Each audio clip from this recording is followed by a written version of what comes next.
Terima kasih kami sampaikan kepada pekerja migran Indonesia yang dengan penuh semangat. Baik Bapak dan Ibu hadirin sekalian, mengawali rangkaian acara pada pagi hari ini, marilah kita hening sejenak memanjatkan doa kepada Tuhan Yang Maha Esa yang akan dipandu oleh perwakilan pekerja migran Indonesia. Kepada Saudara Alessandro Alvargas, kami persilakan.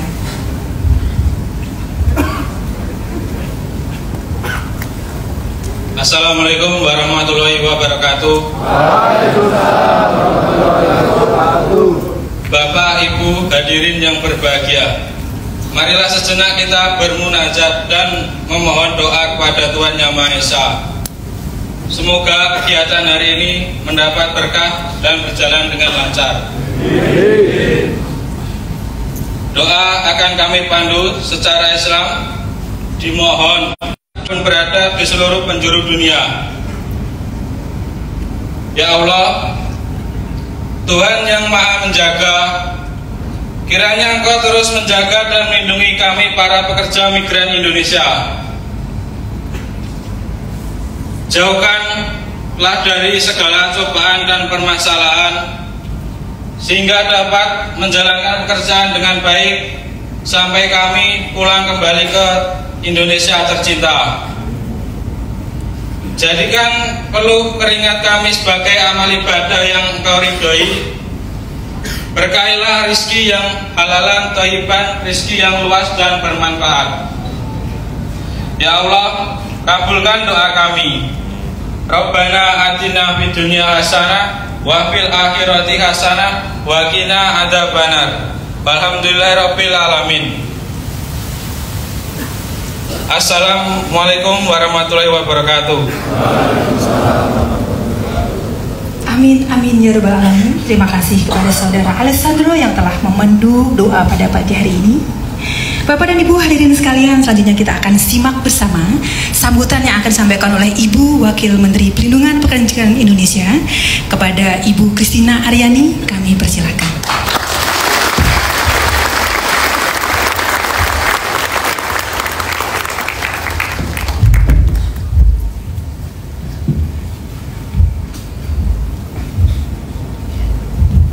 Assalamualaikum warahmatullahi wabarakatuh. Waalaikumsalam warahmatullahi wabarakatuh. Shalom, Om Swastiastu, Namo Buddhaya, salam kebajikan. Apa kabar? Baik. Sudah siap berangkat? Siap. Keren ya, kita juga baru nih Ibu Ibu Lina. Ya, yang saya hormati Pak Lasro, Ibu Lina, Pak Mekaro, Pak Ije, Pak Sukarman, nggak akan lupa lagi ya. Lalu juga Kepala BP3MI ya, yang mungkin mengikuti lewat Zoom, para orang tua, keluarga, adik-adik yang juga mungkin mengikuti secara daring, dan adik-adik sekalian semua yang hadir. Jadi hari ini hari yang bahagia. Pertama-tama saya sampaikan dulu salam dari Pak Menteri.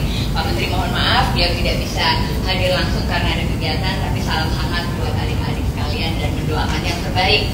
Semoga ke depannya nanti segala sesuatunya berkah berjalan. Amin. Jadi pertama ada beberapa hal nih saya akan angkat. Yang pertama adalah selamat, congratulations. Bahasa Koreanya apa selamat? Karena adik-adik sudah terpilih ya, terpilih untuk mewakili teman-teman yang lain berangkat hari ini. Ada 399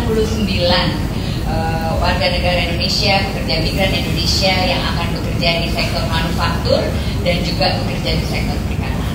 Selamat, karena untuk sampai ke tahap ini pastinya sudah melewati banyak step-stepnya. Ada tes, ya kan, bahasa, belajar dan lain-lain. Lalu juga mesti menunggu, ada masa tunggu yang tentunya itu semua tidak tergantung pada kita, tapi juga pada kesiapan dari pemberi kerja dan peluang kerja yang ada di luar. Nah itu sekarang kita sudah sampai di tahap ini dan nanti malam akan berangkat. Jadi selamat sekali lagi. Yang kedua saya mau tahu, ada yang bertanya sedikit, hari apa kita ini? Minggu. Malah orang mau jalan-jalan aja. Hari Minggu Benar dan Hari Pahlawan.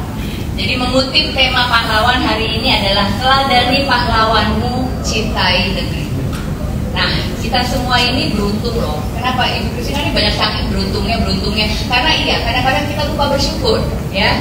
Apalagi ada kalimat apa tuh? Nikmat Tuhan mana lagi yang kamu dustakan. Kadang-kadang kita dengan hal-hal kecil kita lupa. Kita selalu lihat ke atas. Padahal apa yang kita alami, apa yang kita dapat hari ini, setiap hari tugas kita untuk mensyukuri. Kita bersyukur karena hidup tidak dalam masa perang. Bayangin nggak sih kecemasannya, was-wasnya seperti apa? Mesti bawa senjata, bambu runcing dan lain-lain. Kita udah nggak lagi nih. Hidup kita sekarang sudah sangat enak. Tapi bukan berarti kita harus santuy menghadapi hidup itu, ya. Saya selalu tekankan kita semua ini perlu punya perencanaan. Kita perlu punya mimpi dan kita harus bekerja keras untuk mewujudkan mimpi kita. Itu yang pertama. Bagaimana kalau kita belum punya kerja, ya kan? Kita baru mimpi doang nih, tapi kita sudah punya perencanaan. Oh, saya mau bekerja di sini. Oh, untuk bisa bekerja di situ saya mesti ambil pendidikan ini, pelatihan ini. Nah, sekarang adik-adik 399 orang yang hadir sudah memiliki pekerjaan. Pertanyaannya selanjutnya seperti apa? Tahapnya seperti apa? Nah, kita akan pergi nih ke Korea. Apa yang perlu diperhatikan? Yang pertama, tentu kita nanti di negara ini punya kesempatan untuk belajar lebih banyak lagi. Karena Korea itu terkenal sekali dengan etos kerjanya. SDM-nya tuh unggul. Mereka tuh berapa puluh tahun langsung bisa jadi negara seperti ini, itu luar biasa. Nah, tentu kita bisa belajar banyak dari situ.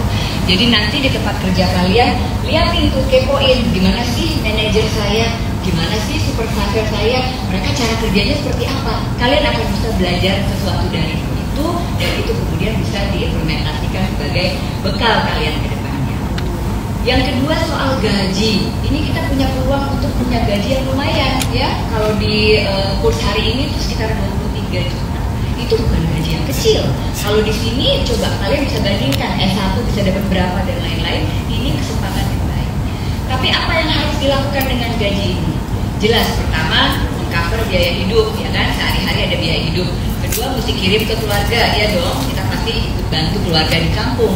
Dan yang ketiga, kalian harus menabung. Ini penting banget. Kesempatan ini tidak datang 2 kali. Kontrak kerja berapa lama? 2 bulan bisa, 2 tahun ya Bu ya. 3 tahun, punya kesempatan menabung selama 3 tahun, bayangin. Pulang-pulang bisa melakukan usaha. Buka usaha apa aja, nanti mungkin di sana punya ide, melihat apa, oh mungkin mau bikin bengkel, oh yang perempuan mungkin mau bikin salon kecantikan, oh mungkin mau dagang sembako. Banyak, peluangnya banyak, opsi-opsinya banyak. Kalau nggak ada uang susah, ya kan? Tapi kalau punya uang bisa diwujudkan. Nanti usahanya sudah berjalan 6 bulan, pengen lebih meningkatkan lagi, perlu permodalan, bisa mengakses KUR, kredit usaha rakyat. Kalau baru pulang mengakses KUR, nggak akan ada yang mau ngasih, karena resikonya tinggi dong, bisa-bisa sebulan gagal. Tapi kalau usaha sudah jalan 6 bulan, pihak perbankan udah melihat kelayakannya, nah itu bisa mengakses itu. Nanti kita akan bantu juga untuk mengkoneksikan dengan pihak-pihak perbankan ya, untuk PMI Purna. Purna itu artinya yang sudah kembali setelah bekerja di luar negeri, agar mereka bisa mengakses bermodal. Itu satu.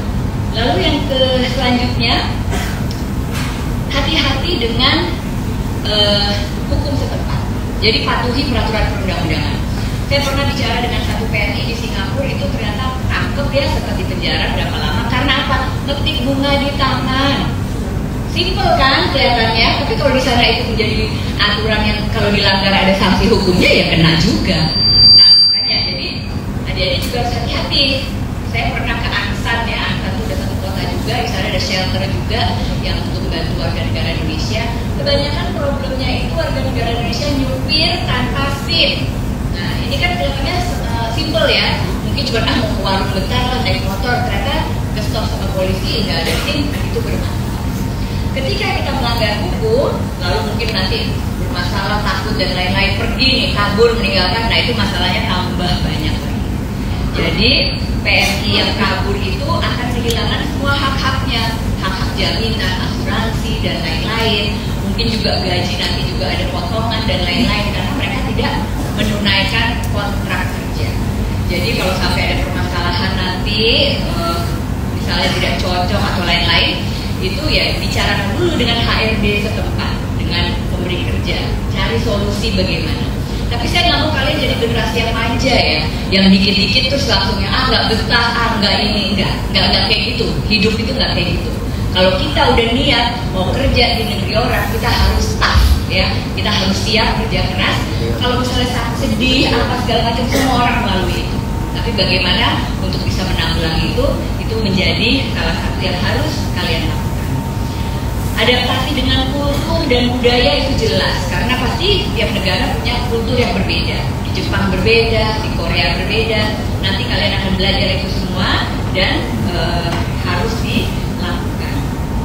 Jadi itu beberapa hal yang juga perlu diperhatikan adalah mungkin ada di antara kalian yang ingin kuliah, ya, ingin punya gelar gitu. Nanti mungkin pulang mau jadi guru dan lain-lain. Ada kesempatan untuk mengakses pendidikan selama di Korea melalui universitas terbuka. Universitas terbuka itu kan online, tidak harus datang fisik. Jadi nanti nih kalau udah 6 bulan kerja, udah tahu jadwalnya, kira-kira pede, saya kayaknya bisa mengambil tanggung jawab lain, saya mau belajar, mau ambil gelar, silakan dicari informasinya. Ada, saya udah pernah bicara dengan beberapa pengurusnya juga untuk universitas terbuka di Korea. Nah, jadi ada pesan nih dari Pak Presiden waktu itu, Pak Menteri tentunya, dan ke saya juga. Ada 2 hal yang kementerian ini perlu lakukan. Yang pertama adalah memberikan pelindungan yang baik ya. Jangan ada tenaga kerja kita, PNI kita yang tereksploitasi di luar negeri. Dan yang kedua untuk meningkatkan devisa. Nah, untuk pelindungan ini kementerian kami tidak kerja sendiri. Jadi pemerintah ini punya banyak kementerian. Salah satunya adalah Kementerian Luar Negeri. Ketika warga negara Indonesia ada di luar negeri, mungkin sekarang kami melindungi kalian nih sampai menyerahkan ke airport, kalian berangkat sampai turun di airport di luar negeri, sampai nanti balik lagi ke Indonesia, itu pelindungannya dibantu oleh Kementerian Luar Negeri melalui perwakilan. Jadi begitu sampai, pesan saya langsung daftarkan diri kalian lewat aplikasi Peduli WNI. Gampang, Google aja Peduli WNI. Semua punya handphone kan? Daftarkan supaya apa? Kalau ada permasalahan kami tahu ya, kalian ada dalam database. Kayak kemarin kita ada kasus yang di kapal ya. Nah, ada 2 PMI itu juga belum diketemukan karena kapalnya tenggelam. Ternyata mereka juga berangkatnya tuh tidak lewat proses yang resmi, sehingga perlu waktu untuk mencari tahu siapa sih mereka, di mana keluarganya dan lain-lain.